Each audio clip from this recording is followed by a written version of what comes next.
Jóvenes, mi nombre es Eleazar Sánchez y en esta ocasión vamos a desarrollar la semana número 7 del ciclo 2017-2 que está abocada a la filosofía contemporánea. La pregunta número 1 dice lo siguiente. Determine si los siguientes enunciados relacionados con la filosofía del siglo XIX son verdaderos o falsos. 1. La filosofía de Nietzsche supone una crítica a la filosofía moderna.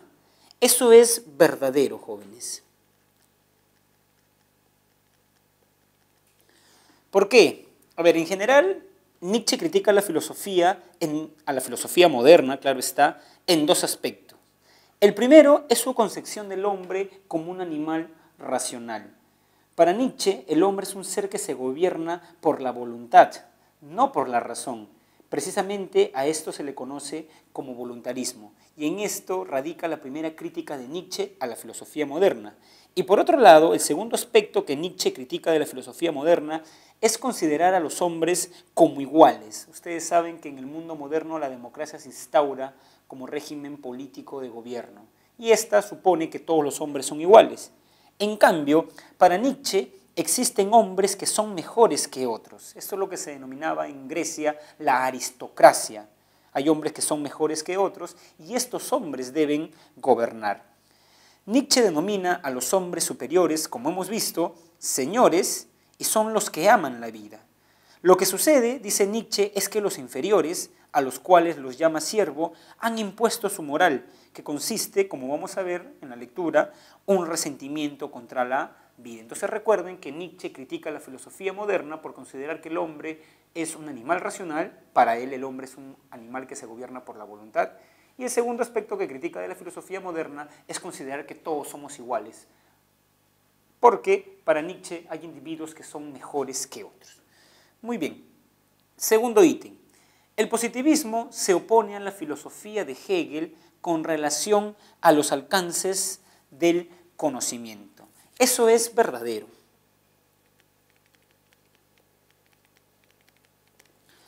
¿Por qué? Porque para el positivismo de Comte era imposible el conocimiento absoluto. La ciencia solo da a conocer las regularidades del mundo natural. O sea, la ciencia es un conocimiento relativo. Hay que renunciar, decía Comte, a las verdades absolutas. Sin embargo, para Hegel, la filosofía precisamente trataba de conocer los conocimientos absolutos. Incluso Hegel llega a decir que la filosofía debe dejar de ser el amor a la sabiduría para convertirse en la sabiduría misma. O sea, para Hegel podemos conocer toda la realidad. En cambio, esto era imposible para Comte, por eso el ítem 2 es verdadero. 3. En la filosofía de Hegel, la historia no es un aspecto fundamental. Eso es falso. Porque, como recordarán, para Hegel la historia era fundamental, pues este pensador alemán consideraba que la idea absoluta se despliega y se manifiesta en la historia. En este sentido, la historia es el proceso de desarrollo de la idea de libertad. Es un punto clave la historia en la filosofía de Hegel, porque la libertad se manifiesta en la historia y porque el hombre es un sujeto histórico. 4. Comte y Marx coinciden en la defensa del carácter práctico del saber. Eso es verdadero.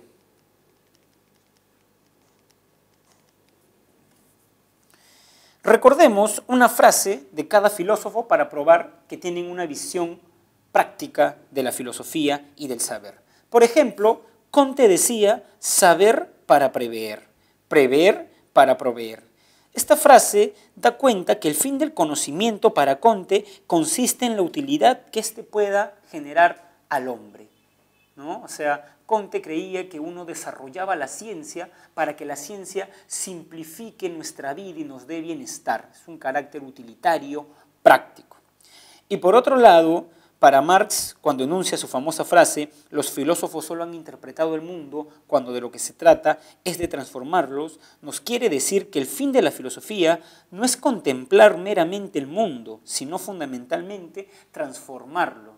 en este sentido, hacer la revolución. Y todos los filósofos que asimismo se han llamado marxistas han hecho esto. Por ejemplo, este año se cumplen 100 años de la Revolución Rusa. Lenin interpretó la sociedad rusa y luego transformó la sociedad rusa. Lo mismo que Fidel Castro interpretó la sociedad cubana y luego transformó la sociedad cubana. Es decir, un marxista concibe la filosofía, como teoría, pero fundamentalmente como práctica. Por eso, el ítem 4 es verdadero. Entonces tenemos que es verdadero, verdadero, falso, verdadero. Por ende, la clave correcta es la E.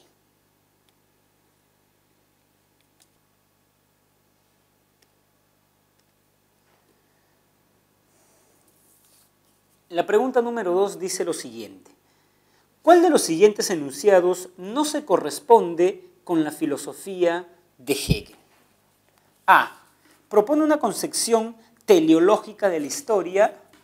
Ustedes se estarán preguntando, ¿qué quiere decir concepción teleológica de la historia?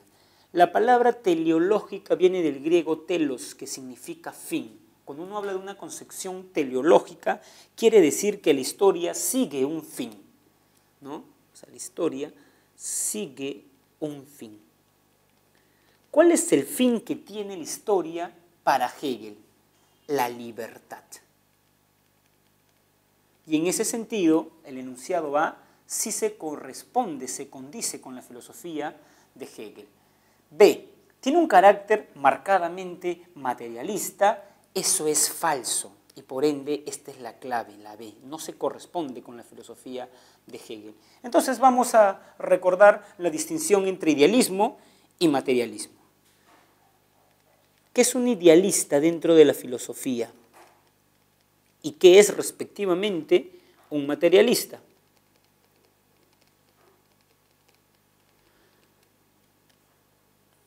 Un idealista considera que la idea es lo fundamental.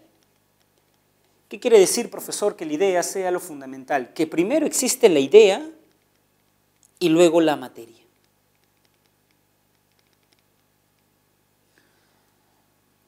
El representante de esta postura es Hegel. Un ejemplo, profesor. Hegel dijo que lo que nosotros debemos recordar de Jesús y del cristianismo es que Jesús trajo la idea de la libertad en el siglo I. Jesús dijo por vez primera que todos somos libres e iguales. Mi pregunta es la siguiente, ¿en el tiempo de Jesús todos eran libres e iguales? No, existían esclavos, por ejemplo. Pero Hegel dice, no importa, porque una vez que surge la idea, la misma realidad va a hacer que esta idea se materialice, se encarne. Y así tenemos la Revolución Francesa, Declaración de los Derechos del Hombre, que todos somos libres e iguales. Es decir, ¿qué surgió primero? ¿La idea de la libertad o la libertad como realidad? La idea de la libertad. Y en ese sentido, Hegel es un idealista. Un materialista es lo contrario. Es decir, es quien considera que lo fundamental es la materia. ¿Esto qué quiere decir? Que primero existe la materia y luego la idea, ¿no? Para Marx, lo fundamental es la materia y todo es manifestación de la materia. Y acá quiero hacer una aclaración. Usualmente se cree que un materialista dice que todo es materia, ¿no? Y uno le podría preguntar, incluso hay una famosa anécdota en la cual un médico se entrevista con un astronauta. Y el astronauta le dice al médico que él ha viajado fuera de la Tierra y no ha visto ningún ángel y no ha visto a Dios por ninguna parte. Y el médico, bueno, el astronauta era ateo, y el médico que era creyente le dice lo siguiente, yo he operado muchos cerebros y nunca he visto un pensamiento, ¿no? Entonces uno podría decir, wow, quedó refutado el materialismo. Eso es falso, porque el materialismo no dice algo tan ingenuo como creer que todo es materia. Todo es materia o manifestación de la materia. ¿Qué quiere decir eso? Quiere decir lo siguiente, en el ejemplo que hemos puesto, ¿podrían existir pensamientos sin una base material? Es decir, ¿podrían existir pensamientos si no existe el cerebro? No. Entonces, todo es materia o se reduce a la materia. Esa es la posición de Marx. Entonces recuerden, como lo he querido poner en este cuadro, que el idealismo considera que la idea es lo fundamental y el materialismo la materia. Representante del idealismo Hegel y representante del materialismo Marx. Tenemos un texto en la pregunta número 3. Es importante que practiquemos los textos porque, como ustedes habrán visto, en su primer examen les vino un texto y además les vino un texto que nosotros leímos en clase. Fue el texto de la semana número 3. El mismo texto que estaba sugerido en la lectura complementaria fue la primera pregunta en su primer examen. Entonces hay que practicar atentamente los textos. Por ejemplo, ese es un texto que se encuentra en el Manifiesto Comunista, que es un libro que escribe Marx con Engels, que dice lo siguiente: el creciente empleo de las máquinas y la división del trabajo quitan al trabajo del proletariado todo carácter propio y le hacen perder con ello todo atractivo para el obrero. Este se convierte en un simple apéndice de la máquina y solo le exigen operaciones más sencillas, más monótonas y de fácil aprendizaje. Por tanto, lo que cuesta hoy día el obrero se reduce poco más o menos a los medios de subsistencia indispensable para vivir y para perpetuar su linaje, ¿no? Acá Marx está diciendo algo que nosotros podemos ver en nuestro mundo inmediato, concreto.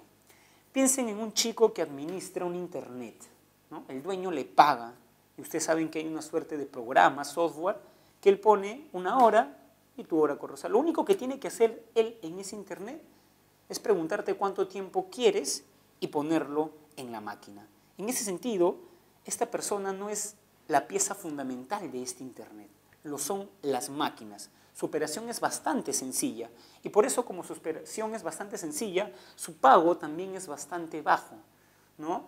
Marx llega a decir que a nosotros nos pagan en función de cuánto nos especialicemos en el trabajo.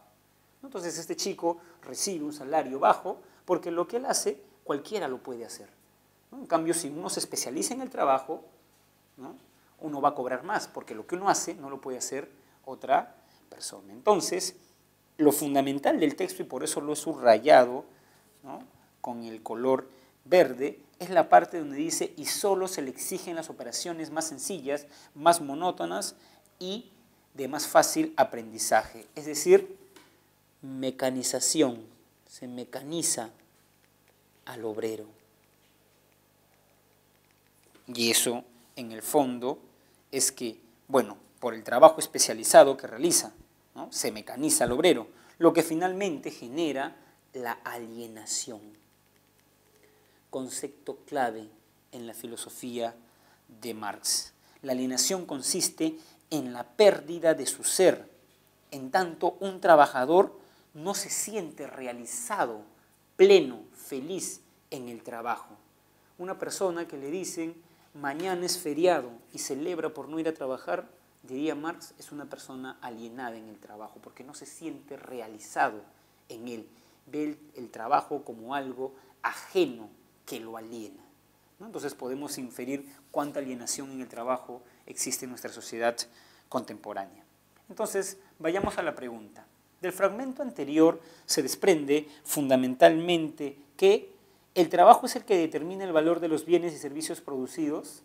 O sea, eso no lo sugiere en el texto, ¿no? Tenemos que cotejar la idea que sugiere el texto. Por ejemplo, B, el obrero recibe una ganancia completamente inferior a la obtenida por el burgués. Es una teoría de Marx de la plusvalía, pero acá no estamos viendo, o el texto no sugiere la teoría de la plusvalía. El trabajo deja de ser atractivo para el proletariado debido a la falta de diferenciación. No. Y D, el proletario se aliena debido al trabajo excesivamente especializado. Esa es la clave, ¿no? Conforme más te especialices, más te alienas, diría Marx. Pregunta número 4. Los acontecimientos vinculados a la Revolución Francesa provocaron en Hegel un considerable entusiasmo. Él interpretó este suceso histórico como el paso más importante dado por la humanidad desde el cristianismo. Considerando las ideas fundamentales de este filósofo alemán, es posible sostener que dicha valoración de la Revolución Francesa se debe a que para él Esta supuso, y acá estamos circunscribiendo el tema de Hegel a su filosofía de la historia. Recuerden que para Hegel la historia es la realización de la idea de la libertad. Vamos a poner eso.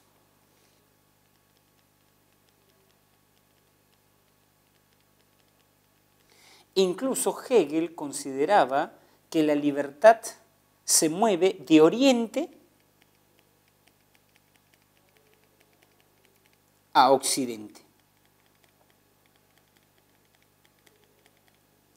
Por ejemplo, dice Hegel, en Oriente, en el mundo de los persas, uno era libre, solo uno, el tirano. Jerjes, por ejemplo, o Ciro, él era libre. ¿Han visto la película 300? Por ejemplo, ¿quién era libre del bando de los persas? Solamente Jerjes, él hacía, los otros eran vistos como esclavos, como súbditos, y por eso le podía quitar la vida. Luego pasamos a Occidente. En la primera etapa de Occidente está Grecia y Roma. En Grecia y Roma les pregunto, ¿todos eran libres? No, algunos eran libres, o pocos eran libres. Por ejemplo, las mujeres no eran libres, no eran consideradas ni ciudadanos. Incluso para Aristóteles ni siquiera eran animales racionales.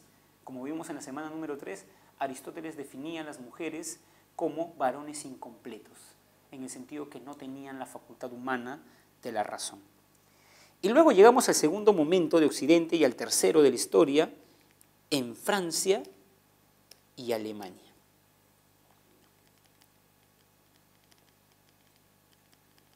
Donde, gracias a la Revolución Francesa, todos son libres.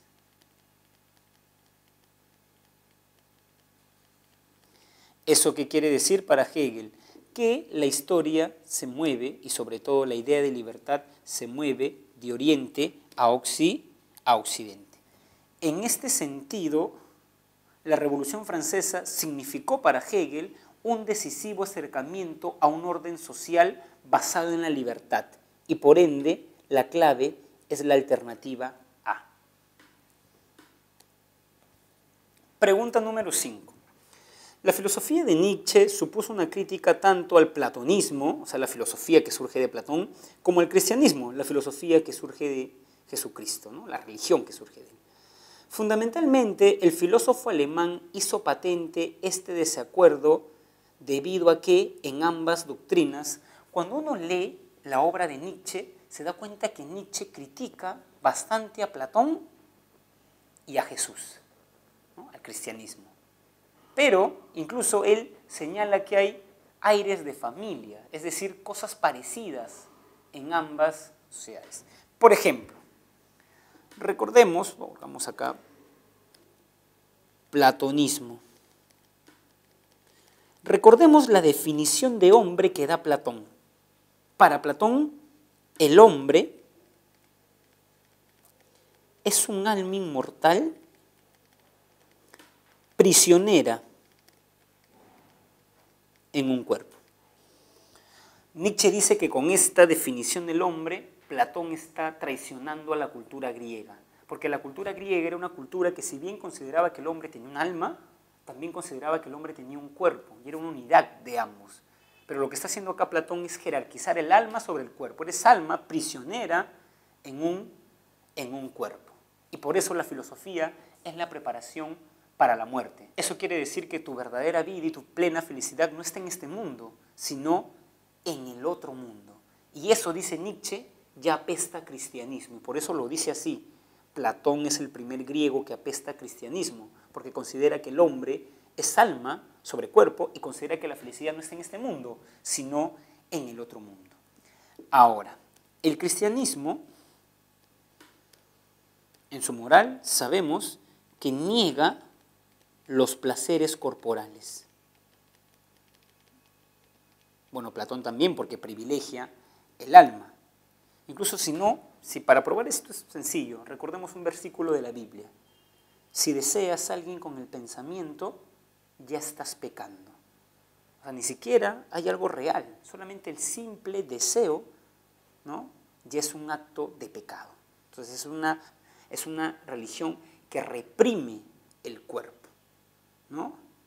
En este sentido, ¿en qué se parece Platón al cristianismo?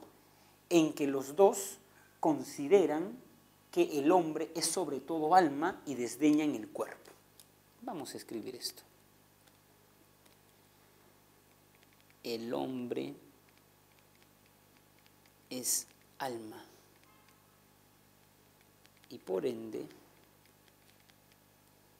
desdeñan el cuerpo.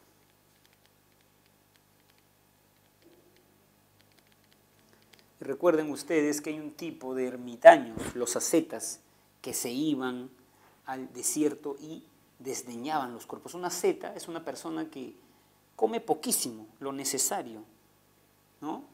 Toma poquísima agua, satisface sus necesidades sexuales, no satisface más sus necesidades sexuales. Entonces, en ese sentido, niega su cuerpo porque cree que es un alma. Entonces, la crítica de Nietzsche es esa, que tanto Platón como el cristianismo defienden una forma de vida marcada por el ascetismo, castigar tu cuerpo, no seguir los instintos de tu cuerpo porque tú eres fundamentalmente alma.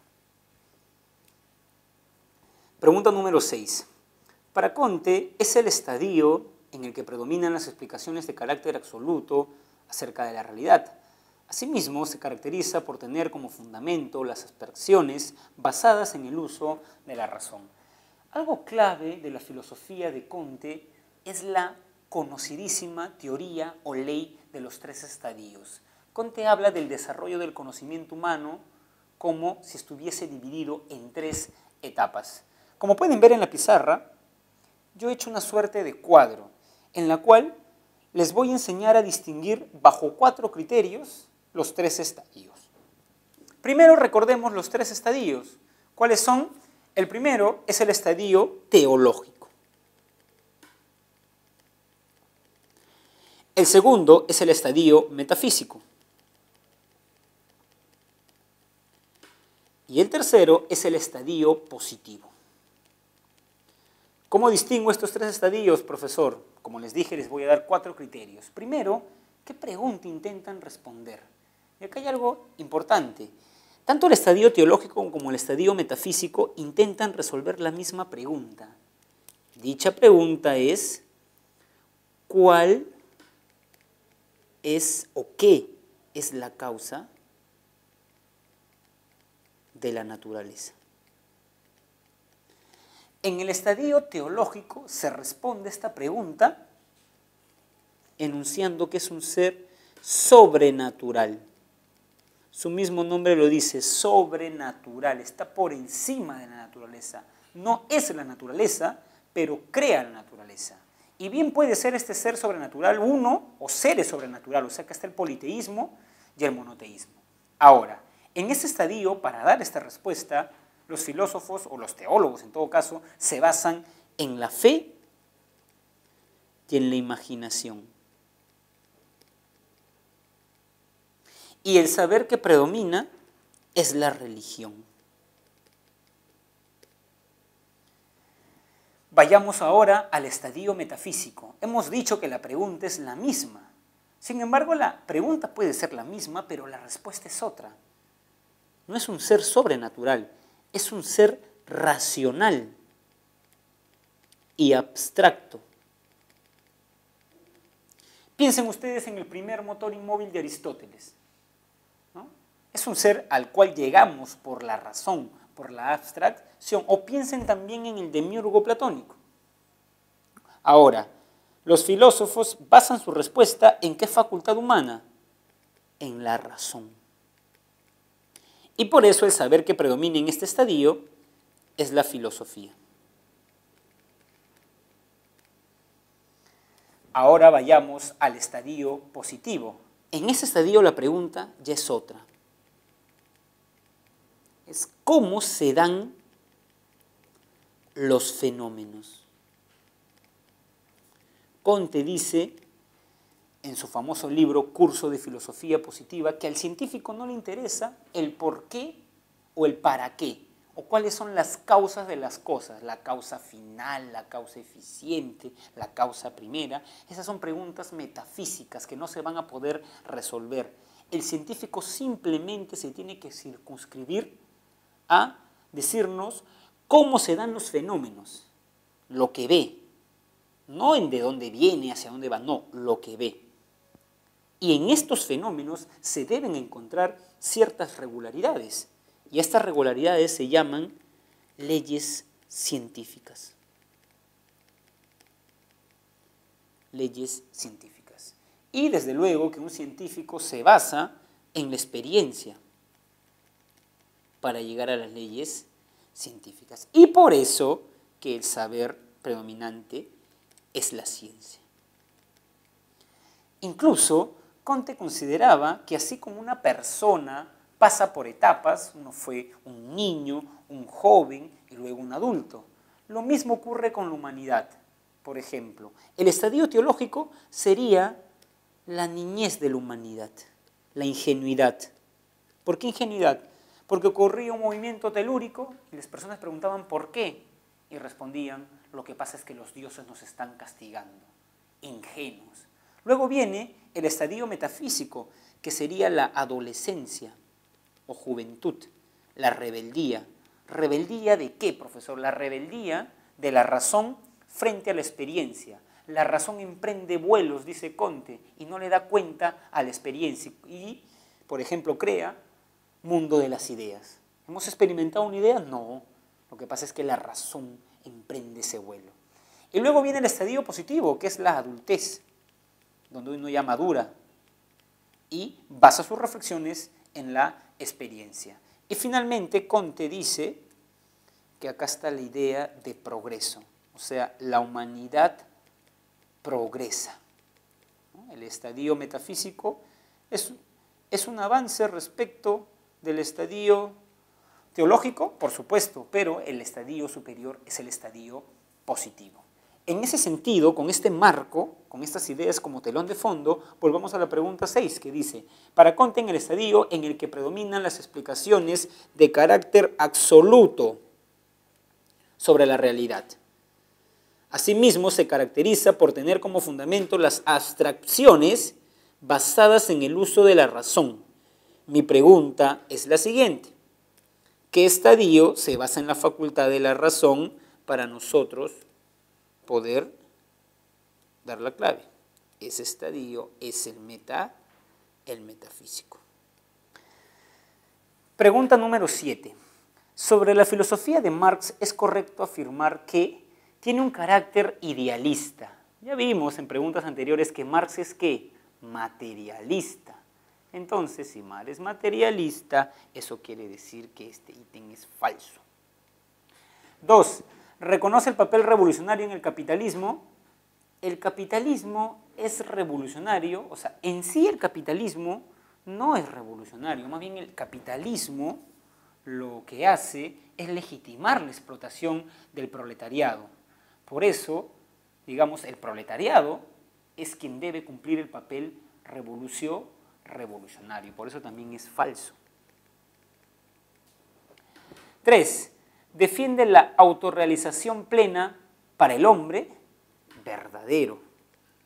Lo que quería en realidad el marxismo, jóvenes, es una filosofía bastante humana que te dice, mira cómo hay hombres que trabajan todo el día y a pesar de eso viven en condiciones paupérrimas. Y cómo hay otros hombres que no trabajan, pero como tienen los medios de producción, viven a costa del trabajo del proletariado. O sea, si uno le pregunta a Marx por qué hay personas que tienen tanto dinero, Marx diría que eso no es del ahorro, no, eso es porque explotan a otras personas. El dueño de Ripley, de Totus, de Metro, ¿por qué tienen dinero? Porque explotan a sus trabajadores, a ese cajero que tú ves a la limpieza, a ellos. Entonces, digamos, es una filosofía bastante humana en el sentido de que defiende la autorrealización plena para todos los hombres, no para algunos hombres, como parece sugerirlo el sistema capitalista, ¿no? Entonces la 3 es verdadero. Y la 4 dice, critica el carácter rutinario y enajenante del trabajo, eso lo hemos visto en la lectura, ¿no? Verdadero. Entonces la clave es la D. Aunque para que sea la clave la D, tenemos que borrar esto que dice 2, porque en realidad es 3 y 4 las que son correctas. Pregunta número 8, la cual es una pregunta deco. ¿Qué quiere decir eso? Que es una pregunta que te va a proponer una situación en la cual tú vas a inferir a qué filosofía o de qué filosofía está hablando esa situación. Por ejemplo, dice así: según Manuel, nuestro país solo podrá salir del subdesarrollo cuando decline